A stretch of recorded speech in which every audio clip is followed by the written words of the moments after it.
Mr. Chairman, our special guest of honor, Honorable Minister in charge of local government, decentralization, and rural development, Honorable Daniel Kweku Boju, NP for Agric,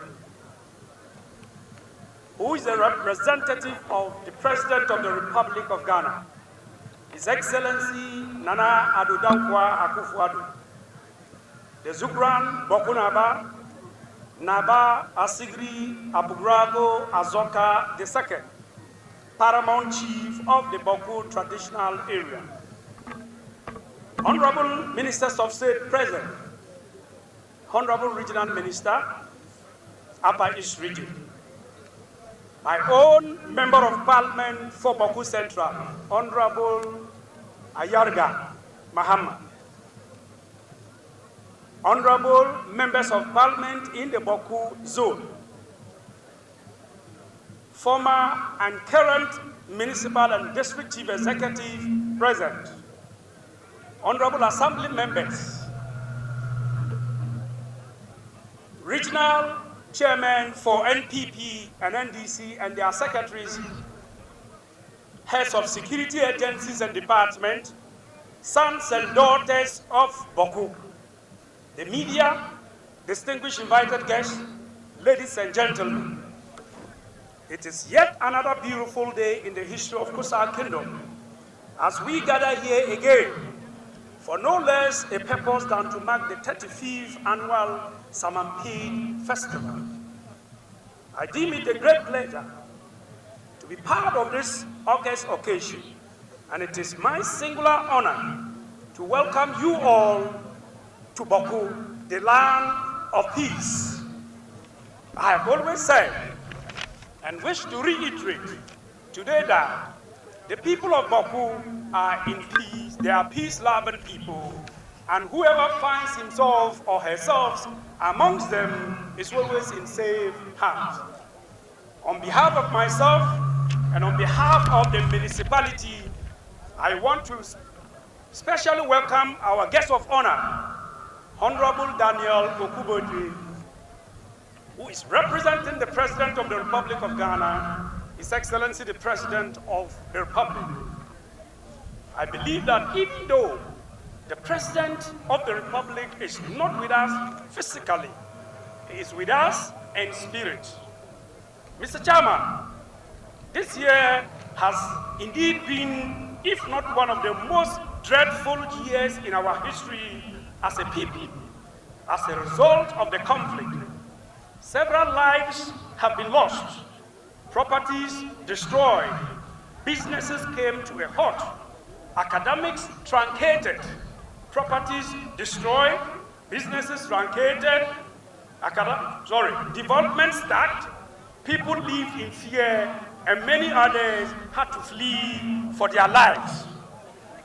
Regardless of our fearful and turbulent moment we have experienced as a people, coupled with the economic challenges we are currently facing as a nation, and even globally, God has been faithful to us, and I wish to call on all of you to join me in thanking the Almighty Allah for seeing us through the year successfully.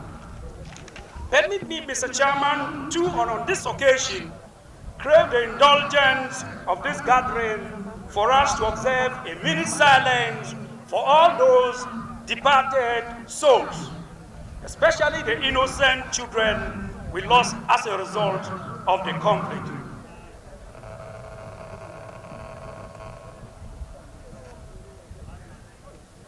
May their souls rest in perfect peace. I wish to express my sincere gratitude to all the stakeholders, especially our security agencies, at the national, regional, and the municipal level for your immense contributions towards the peace-building process so far. The situation would have been worse.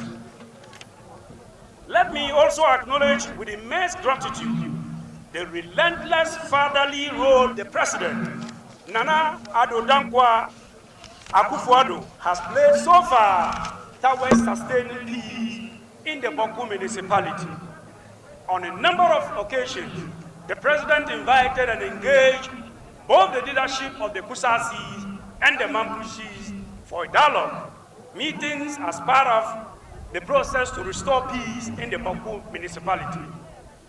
I know that the Bawku conflict has given him sleepless nights, just like any other pertinent issue in the country, and he will continue to extend the necessary support to ensure lasting peace in Bawku. Again, I wish to make special mention of the visit of the high-powered government security delegation led by the Minister for Interior, Honorable Ambrosderi, in the company of the Minister of Defense, Honorable Dominic Nitiu, the Inspector General of Police, Dr. George Akufu Dampari, the Chief of Defense Staff, Vice Admiral Seth Amwama, our Regional Minister, Honorable Stephen Yakubu, among a host of other high-profile dignitaries who visited the municipality on the 25th of September 2022 to meet with the leadership and the youth group of feuding parties. I must admit that your visit contributed immensely to the relative peace we enjoyed until about 2 weeks ago when the situation got mad again. To our overlord, the Bakunaba, you have demonstrated much beyond doubt that you are indeed a man of peace.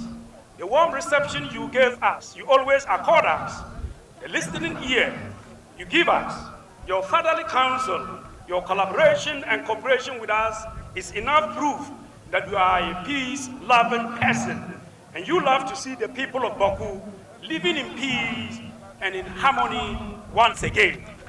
In every development, where it is absent, development cannot thrive. It is quite sad to note that development in the municipality has been impeded since the conflict broke out.